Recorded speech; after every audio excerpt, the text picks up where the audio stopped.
Dear Ate H, ate bigay ka naman po ng signs para malaman kung attracted sa'yo ang isang total stranger.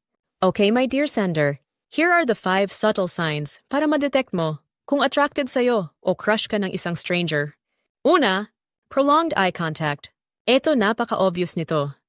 'Di ba kahit sino sa atin, kapag may isang bagay o tao tayong nagugustuhan, we simply couldn't take our eyes off that something or someone.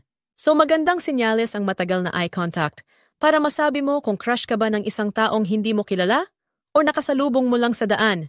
Hehehe. Pangalawa, smiling. Ito napaka-common din nito. Ang isang bagay o tao na nagdudulot sa atin ng kahit munting kaligayahan ay nakakapagpangiti sa atin. So kapag panay ngiti ng isang tao kapag nariyan ka, ay be! Pwedeng hindi ka assuming lang. Pwedeng may crush talaga sa'yo yan. Aye! Pangatlo, playing with his or her hair. Ang paglalaro sa buhok ay isang common sign ng nervousness o attraction.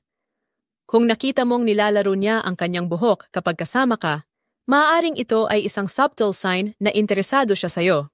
Pang-apat, preening. Kapag nakikita mong ang ganda-ganda o ang pogi-pogi niya kapag napapadaan ka sa harap niya, naku be! Magandang senyalis yan. Baka gusto niyang mapansin mo rin siya. Haye! Haba ng hair oh! At pang-5, foot positioning. Tingnan mo kapag malapit siya sa'yo. Mga paa niya nakaturo sa direksyon mo. Pwedeng type ka niyan at naghahanap lang ng tamang tiyempo para lapitan at kausapin ka. Aba naman! Yan lang at sana ay may natutuhan ka. Hanggang sa muli!